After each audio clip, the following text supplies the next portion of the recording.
If someone was to ask me what's your favourite thing to build in Minecraft, I'd probably hesitate for a little while and then say farms. I mean, let's be honest.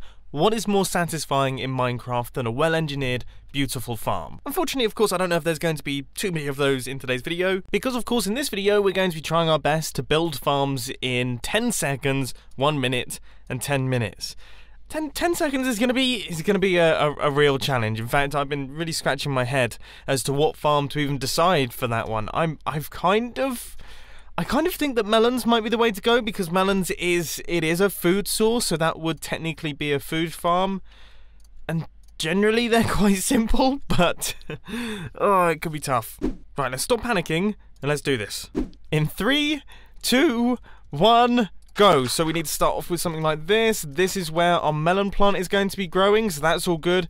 We need to have an observer, block, redstone, and then we need to have something that's going to pick up the items. And that was everything. Was that 10 seconds? I don't know. I'm fairly certain it was. I think we might have just pulled that off. So if I just demonstrate to you that this is actually working, we need to go to random tick speed, which is right the way down there, and set it to 1000. There it is. I mean, we probably could have done with an extra hopper there, because clearly some items are spilling out. But there we saw the first melon was grown. And now, oh yeah, there we go. So it actually functions. It functions properly like a real farm. We managed to build that in 10 seconds. I'm still impressed by that. Okay, anyway, let's move on and let's try and get something done in 1 minute. And I say this every single time we do these videos, the 1 minute challenge is often harder than the 10-second challenge, because 1 minute is still a ridiculously short space of time, but you want to do something considerably more impressive than the thing that you built in 10 seconds, which means that you actually put a lot more pressure on yourself to perform. Although I do have quite a cool idea for what we can do, and I think it's entirely possible. Alright, in 3, 2, 1, let's go. So if we place in blocks around like this, we can place in dispensers on either side like that. I guess we're also going to need a block back here, because we've got another dispenser going in there, and that area there is where our water is going to be going. Okay, so out the back here, this is not going to be a very compact design in the slightest. We're going to have ourselves a redstone clock that is then going to be running the redstone signal strength right the way through into all of these dispensers here. And then I guess we're going to need some form of sticky piston, and we're going to need some form of slab, so that we can move the light source back and forth. Now what we're hoping to make here is some form of fully automatic carrot and potato farm. Now we're going to need a lever right here, and if we activate that, that should activate our bone meal dispensers. But we're also going to need something to power this piston, which I haven't really thought through, so that can do the trick. Now we need water. Oh, we need water. Okay, pressure plates. That's good, that's good. Water. That goes in there. And then we need farmland. We need it to be farmland. I think we just about did it. That is the worst design I've ever done for a fully automatic carrot and potato farm. But I'm hoping it should be okay. Let's see if this thing works in survival mode then. I mean, here comes the moment of truth, I guess. If we hold down the right click button, that actually looks pretty promising. Nice. So the way that this is working is that block up at the top is actually turning off the light, or kind of shutting off all light into that gap right there, which means that our carrots are automatically broken by the machine, and that means that all we have to do is hold down the right click button. The bone meal is causing the carrots to grow instantly, and we can get stacks upon stacks of stuff really quite quickly. We actually managed to pull it off. Okay, let's move on to the 10-minute design. Now this one, instead of being just one single farm, is going to be multiple farms smashed all into one space, and it should end up, well, catering for all of our needs. And 3, 2, 1, go. So to start things off, I want to get ourselves set up with some form of food farm, and obviously the natural one to go for is going to be chicken. So let's think, if we build this right in this section here, we're going to need a dispenser that's going to be dispensing out all of the baby chickens, and then we need a redstone circuit out the back, which is automatically going to fire out all of the eggs, and that needs to be done a little bit like this, if I remember correctly. I think we need a block there and then some redstone dust there. And yeah, that creates the auto firing circuit, and then all of our chickens actually just chill out up at the top here. But we also need a separate system to automatically dispense this lava to make sure that it doesn't always burn up the eggs or the chickens. Yeah, because that's been a recent change. That made 0 sense. I apologize, I was panicking. Right, let's try again. So if I change the time, we should see that the lava gets spat out and then brought back in. That's amazing, because if we leave the lava there, then when the chickens grow up into full-grown chickens, it used to be that they'd die, be picked up by the hoppers, everything would be fine. But the issue is that now their drops get burnt, and that's no good. So we have to do a quick firing system a little bit like this.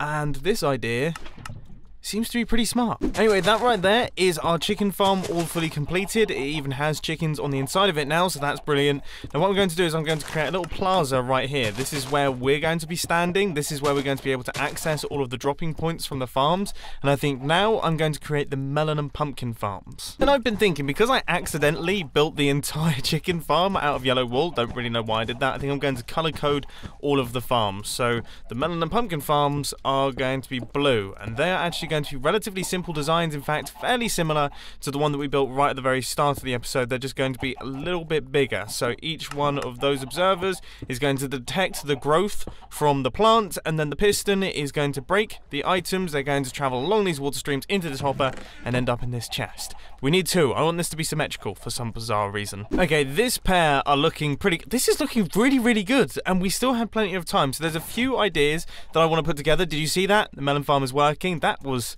a brilliant demonstration. Okay, I think actually on top of this, I'm going to build up a sugarcane farm. I'd say that's entirely possible. The only thing is we have to be careful not to build it too close, because we don't want to hinder the growth. So I imagine, yeah, upside down slabs here.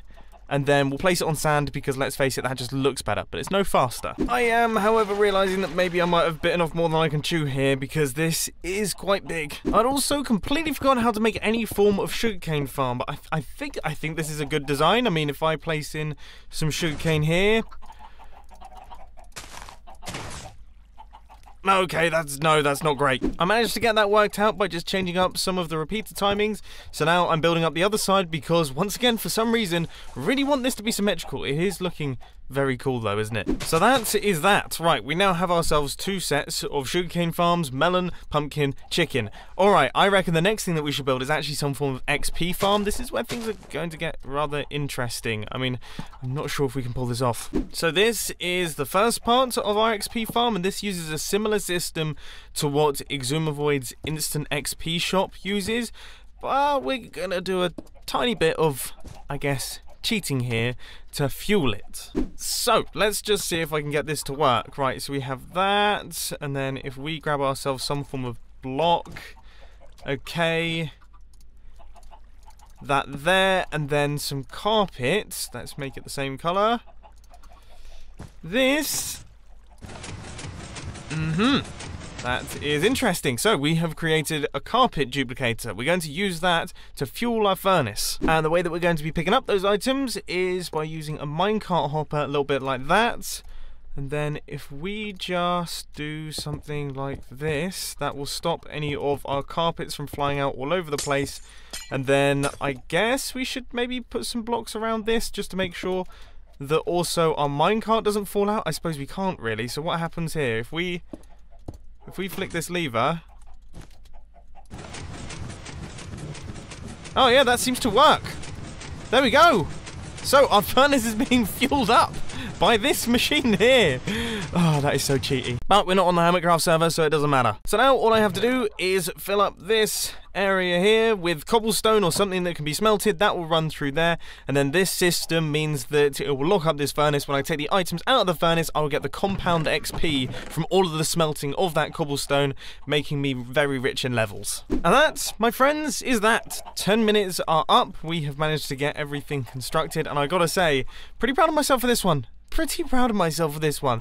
Chicken farm, so we've got ourselves a source of food. We've got melon and pumpkin farms so that we can do some villager trading. We've also got ourselves sugarcane farms so that we can do some villager trading as well. That was the main reason why I went for that. And then also we got ourselves an XP farm, which will help for combining of tools and things. The whole point of this farming module was to survive and also to be able to villager trade nice and easily, and I'd say we've done a pretty decent job. The only thing that we could do with is of course some villagers in here, but I don't know if that really counts as farming. I think that would be fudging it a little bit. Anyway, I really do hope that you enjoyed this little episode. If you did, please hit that like button, and if you really loved it, then make sure to subscribe. But thanks for watching, guys. This has been Mumbo, and I'm out. I'll see you later. Oh, and as per usual, filming channel stuff, link will be on the end screen.